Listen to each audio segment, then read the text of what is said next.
জয় রাম, জয় গোবিন্দ। দয়াল গুরুচরণে রইল শতকোটি প্রণাম। প্রণাম রইল প্রিয় ভক্তবৃন্দের প্রতি। নামই সত্য, মন নয়। শ্রী শ্রী রাম ঠাকুরের বেদবাণী পত্রাংশ 52।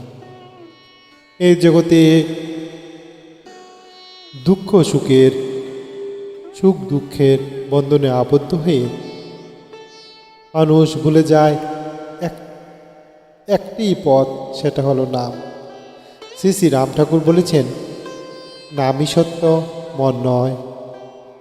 আজ আমরা শুনব শ্রী শ্রী ঠাকুরের এক মহামূল্যবান বাণী, বেদবাণী 3য় খণ্ডের 52 নং পত্রাংশ, যেখানে ঠাকুর আমাদের জানাচ্ছেন কেবল নাম এর মাধ্যমে কীভাবে আত্মমুক্তি সম্ভব।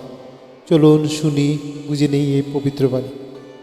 জয় রাম, জয় গোবিন্দ। নাম করিতে কোনরূপ ধারণ বজায় করিবার বিদায় নাই। নাম চিন্তামণি, কৃষ্ণ চৈতন্য রস বিগ্রহ। কর্তৃত্ব অভিমান নিয়া তাহার সেবা করিতে পারে না। অতএব নামের অধীনে থাকিবার চেষ্টা করাই নামের কাছে থাকা। মনের দ্বারা সুখ দুঃখ, শান্তি ও অশান্তি উপলব্ধি হইয়া থাকে। নাম করিতে মনের কোনো সাহস লাগে না, ইহা প্রাণের দ্বারাই সম্পাদন হয় জানিবেন। অতএব নামই সত্য, তাকে বলিয়া গিয়া মনের ভ্রান্তির আকরে পরিভ্রমণ করিয়া জীব ত্রিবিধ নানানভাবে শঙ্করের জ্বালায় ভুগে পড়িয়া যায়। সর্বদাই নামের অধীনে হইতে চেষ্টা করুন, নামে উদ্ধার করিয়া নেওয়া যাইবে। নামের কোনো ফলাফল নাই। জয় রাম, জয় গোবিন্দ সহজ ভাষায় এইভাবে ব্যাখ্যা করা যাইতে পারে দুষ্কৃতি মার্জনী। এই বাণীতে ঠাকুর বলেছেন, নাম জপের জন্য কোনো নির্দিষ্ট ধারণ বা প্রক্রিয়ার প্রয়োজন নাই।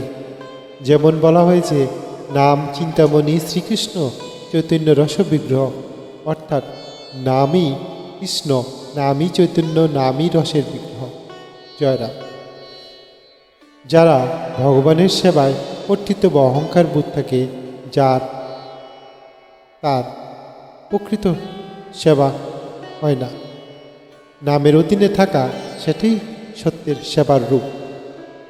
আমাদের মন যা কিছু উপলব্ধি করে, সুখ দুঃখ, শান্তি ও শান্তি, তা সবই ইন্দ্রিয়ের দ্বারা নিয়ন্ত্রিত এবং ভ্রম। নাম জপের জন্য এই মন দরকার হয় না, দরকার হয় প্রাণ শক্তি। নামই চরম সত্য, কিন্তু মানুষ মন ও মোহের বিভ্রান্ত হয়ে ঘুরতে থাকে। ফলে সে তীব্র দুঃখে শারীরিক, মানসিক ও আধ্যাত্মিক যন্ত্রণা ভোগ করে। তাই শ্রী শ্রী ঠাকুর বলেছেন, সর্বদা নামের অধীনে থাকুন, কারণ নাম নিজেই মুক্তির পথে টেনে নিয়ে যাবে। আরও সবচেয়ে গভীর কথা হলো, নামের কোনো ফলের আশা করার দরকার নেই, কারণ নামই ফল, নামই পথ, নামই ঈশ্বর। জয় রাম, জয় গোবিন্দ। এই বাণী আমাদের শেখায়, নাম স্মরণই জীবের সবচেয়ে বড় সাধনা। মন নয়, অহংকার নয়, শুধু প্রাণ দিয়ে নাম জপ করুন। জয় রাম, জয় গোবিন্দ। নামের কোনো বাহ্যিক ফলাফল নেই, না, কারণ নাম নিজেই চূড়ান্ত মুক্তি। আসুন আমরা সকলে ঠাকুরের সেই অনুপম বাণীকে স্মরণ করার চেষ্টা করি। জীবনের প্রতিটি মুহূর্তে নামের অধীনে থাকার চেষ্টা করি। প্রাণময় হোক নাম, নামময় হোক প্রাণ। জয় রাম, জয় গোবিন্দ। জয় শ্রী রাম ঠাকুরের জয়।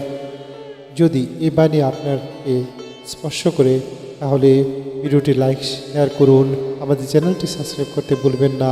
শ্রী শ্রী রাম ঠাকুর গান, গানের ভুবন ইউটিউব চ্যানেল। ধন্যবাদ সবাইকে। গুরুর কৃপা সবার উপর বর্ষিত হোক, গুরু আশীর্বাদে জগৎ আলোকিত হোক। জয় রাম, জয় গোবিন্দ। জয় রাম, জয় গোবিন্দ। সবাইকে ভিডিওটি দেখার জন্য অসংখ্য ধন্যবাদ। দয়া করে শ্রী শ্রী রাম ঠাকুরের পত্রাংশ বেদবাণী চ্যানেলটি লাইক, শেয়ার ও সাবস্ক্রাইব করার বিশেষ অনুরোধ রইল। সবাই ভালো থাকবেন। পরবর্তী ভিডিওতে আবার দেখা হবে। গুরুর কৃপা আপনার উপর বর্ষিত হোক। জয় রাম, জয় গোবিন্দ।